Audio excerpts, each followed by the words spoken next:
Assalamualaikum warahmatullahi wabarakatuh. Kita dari kelompok 5 akan mempresentasikan materi tentang infrastruktur teknologi informasi. Kelompok 5 terdiri dari saya sendiri, Dwiki Jusira, NIM 190810301184, ada Maya Damayanti, NIM-nya 190810301185, ada Khalid Maulana 190810301184, dan terakhir ada Jatmiko Kurniawan 190810301192. Yang pertama ada infrastruktur teknologi informasi. Suatu infrastruktur teknologi informasi terdiri atas rangkaian perangkat fisik dan aplikasi perangkat lunak yang diperlukan untuk mengoperasikan keseluruhan perusahaan. Infrastruktur teknologi adalah pondasi atau kerangka kerja yang mendukung suatu sistem atau organisasi. Dalam komputasi, infrastruktur teknologi informasi terdiri dari sumber daya fisik dan virtual yang mendukung arus, penyimpanan, pengelolaan, dan analisis data. Namun, infrastruktur TI itu juga merupakan serangkaian dari layanan keseluruhan perusahaan yang dianggarkan oleh manajemen serta terdiri atas kapasitas manusia dan teknis. Layanan-layanan ini meliputi menghitung platform yang digunakan untuk menyediakan layanan komputasi yang menghubungkan karyawan, pelanggan, dan pemasok di dalam lingkungan digital yang terkoordinasi meliputi mainframe besar. Yang kedua ada fase telekomunikasi, menyediakan konektivitas data, suara, dan video kepada karyawan, pelanggan, dan pemasok. Yang ketiga ada layanan manajemen data, penyimpan dan pengelola data korporat, serta memberikan kapabilitas untuk menganalisis data. Yang keempat ada layanan penerapan perangkat lunak. Yang kelima ada layanan manajemen fasilitas fisik yang mengembangkan dan mengelola instalasi fisik yang diperlukan untuk komputasi telekomunikasi dan layanan manajemen data. Selanjutnya ada evolusi infrastruktur teknologi informasi. Infrastruktur teknologi informasi dalam organisasi saat ini merupakan hasil dari proses evolusi selama 50 tahun dalam platform komputasi. Terdapat 5 tahap dalam evolusi ini, masing-masing merepresentasikan suatu konfigurasi komputasi yang berbeda mengenai daya dan elemen infrastruktur. Ada 4 era, yaitu yang pertama ada era mainframe umum dan komputasi mini tahun 1959 hingga sekarang. Era mainframe merupakan suatu periode komputasi yang sangat terpusat di bawah kendali dari pemrogram profesional dan operator sistem, dengan sebagian besar elemen dari infrastruktur disediakan oleh pemasok tunggal, pabrikan dari perangkat keras dan perangkat lunak. Yang kedua ada era komputasi pribadi 1981 hingga sekarang. Meskipun komputer pribadi yang sesungguhnya muncul di 1970, mesin-mesin tersebut hanya didistribusikan secara terbatas di antara para penggemar komputer. Berkembangnya PC pada 1980-an dan awal 1990-an meluncurkan serangkaian perangkat produktivitas untuk PC desktop pengolah kata, spreadsheet, program presentasi elektronik, dan program manajemen data berukuran kecil yang sangat berharga bagi para pengguna di perusahaan dan rumah. Yang ketiga ada era klien atau server 1983 hingga sekarang. Pada komputasi klien atau server terhubung dengan sebuah komputasi server prima yang menyediakan berbagai layanan dan kemampuan bagi komputer klien. Yang terakhir ada era komputasi perusahaan tahun 1992 hingga sekarang.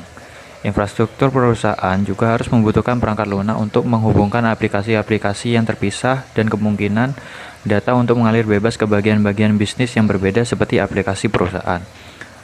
Selanjutnya akan dijelaskan oleh Miko.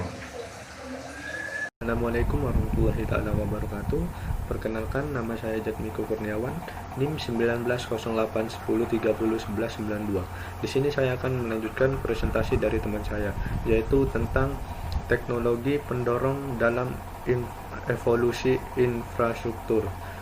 Perubahan dalam infrastruktur teknologi seperti yang telah kita jelaskan sebelumnya berasal dari pengembangan proses komputer chip atau chip memori, perangkat penyimpanan, telekomunikasi, beserta perangkat keras dan perangkat lunak.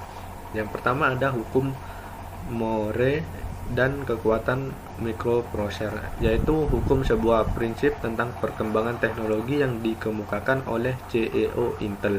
Terus yang kedua ada hukum media penyimpanan digital berkapasitas besar. Di sini dikarenakan informasi digital semakin banyak, 2 kali lipat setiap tahunnya bertambah, maka dibuatlah hukum untuk penyimpanan digital berkapasitas besar. Terus yang ketiga ada hukum Metcalfe dan ekonomi jaringan. Karena pengguna jaringan semakin banyak dan permintaan semakin meningkat sehingga mengharuskan untuk meningkatkan jaringan dan diperbaiki. Nah, yang keempat ada penurunan biaya komunikasi dan internet. Nah, penurunan biaya komunikasi dan internet ini dikarenakan standar dan efek dari jaringan yang kurang baik sehingga menyebabkan penurunan biaya. Terus yang kelima ada pengaruh standar dan jaringan. Suatu infrastruktur dan jaringan internet untuk kegiatan komputasi yang tidak akan dioperasikan tanpa persetujuan antara pihak perusahaan dengan pelanggan. Nah, selanjutnya ada infrastruktur teknologi informasi adaptif. Secara lengkap, infrastruktur teknologi informasi merupakan sesuatu yang disusun menggunakan pola tertentu untuk mendukung penerapan informasi dan bersifat mudah menyesuaikan diri dengan keadaan manifestasi dari infrastruktur teknologi informasi adaptif. Menurut buku The Adaptive Enterprise, TI infrastruktur strategis to manage change and enable growth, dari Bruce Robertson and Val Sibar adalah yang pertama efisiensi.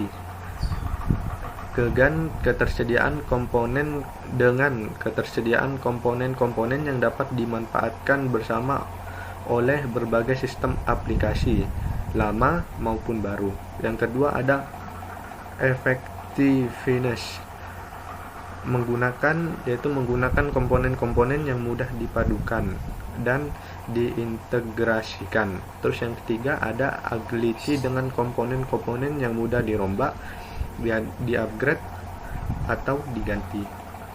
Nah, selanjutnya ada tolak ukur dari adaptiveness infrastruktur. Yang pertama, time to market, yaitu kecepatan dalam implementasi layanan baru. Yang kedua ada scalability, yaitu mampu mengakomodasi peningkatan penggunaan atau beban. Terus yang ketiga ada extensibility, yaitu kemudahan menambah komponen baru. Yang keempat ada complexity partitioning, yaitu adalah partisi arsitektur aplikasi ke dalam komponen-komponen yang dapat dikelola secara terpisah atau modular.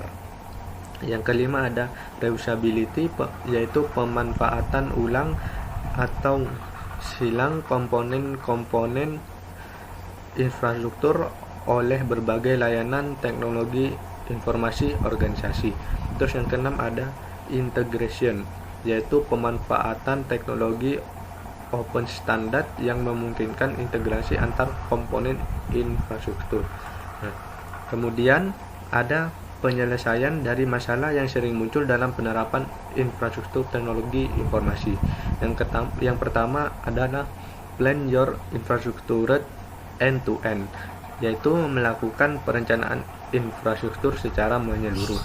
Terus yang kedua ada desain adaptif infrastruktur, yaitu merancang infrastruktur adaptif yang mampu secara tangkas mengikuti setiap perubahan bisnis organisasi. Terus yang ketiga ada execute ratio centric strategi, yaitu memaksimalkan penggunaan ulang dan silang komponen infrastruktur.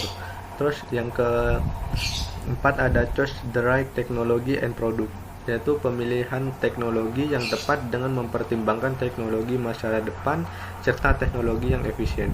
Yang kelima ada balance immediate needs with long term goals, yaitu menyeimbangkan kebutuhan yang mengacu pada tujuan jangka panjang.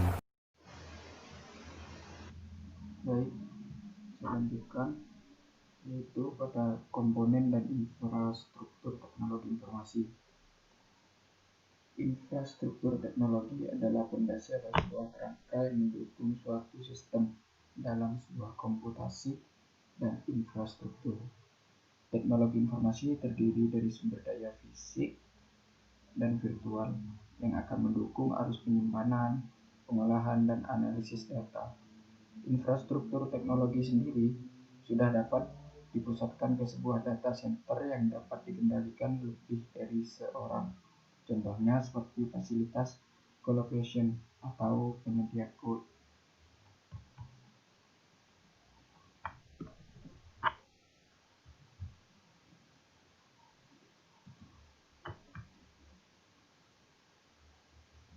Infrastruktur teknologi informasi menghasilkan 7 komponen utama. Yang pertama, platform peranti keras komputer. Dan yang kedua, platform peranti lunak komputer. Ketiga, manajemen dan penyimpanan data. Yang keempat, platform jaringan atau telekomunikasi. Kelima, platform internet. Keenam, layanan dan konsultasi integrasi sistem. Dan yang terakhir, platform sistem operasi. Di sini yaitu manfaat dari teknologi informasi. Yang pertama, terbukanya peluang bisnis baru secara alami. Yang kedua, terciptanya suatu lapangan kerja baru. Dan yang ketiga, terciptanya peningkatan suatu pelayanan informasi dari jarak jauh dalam hal bidang kesehatan, dan masih banyak lagi.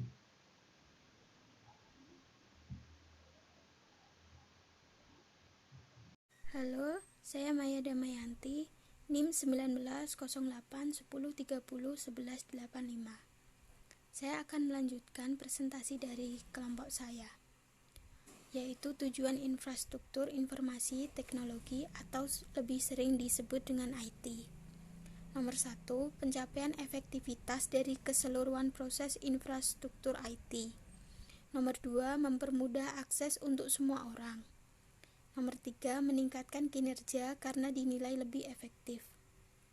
Misalkan komunikasi antar divisi cukup menggunakan email dan tidak lagi perlu menggunakan kertas.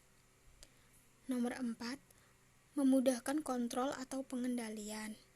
Karena menggunakan mesin, jadi tidak lagi perlu membuat perjanjian atau melobi. Nomor 5, meringankan para pekerja di era global seperti saat ini. Selanjutnya, kelebihan infrastruktur IT. Nomor 1, biaya pengembangan relatif rendah. Nomor 2, sistem yang dibangun sesuai dengan spesifikasi.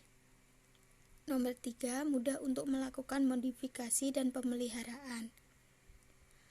Hal ini terjadi terhadap sistem informasi karena proses pengembangannya dilakukan oleh karyawan perusahaan tersebut. Nomor 4, mudah melakukan pengawasan. Dan yang terakhir nomor 5, keamanan data lebih terjamin. Selanjutnya yaitu kekurangan infrastruktur IT. Nomor 1, keterbatasan jumlah kemampuan sumber daya manusia yang menguasai IT. Nomor 2, pengembangan sistem membutuhkan waktu yang lama. Karena konsentrasi karyawan harus terbagi dengan pekerjaan rutin sehari-hari, sehingga pelaksanaannya menjadi kurang efektif dan efisien. Yang ketiga, perusahaan teknologi informasi atau IT sangat cepat. Untuk itu, belum tentu perusahaan mampu melakukan adaptasi dengan cepat sehingga ada peluang teknologi yang digunakan kurang canggih atau tidak up to date. Yang keempat, konsekuensi biaya yang harus dikeluarkan. Konsekuensi biaya yang harus dikeluarkan membutuhkan waktu untuk pelatihan bagi operator dan programmer. Nomor 5, kurang tenaga ahli di bidang IT. Hal itu dapat menyebabkan kesalahan persepsi dan pengembangan di sistem, dan kesalahan yang terjadi menjadi tanggung jawab perusahaan atau ditanggung sendiri. Terima kasih.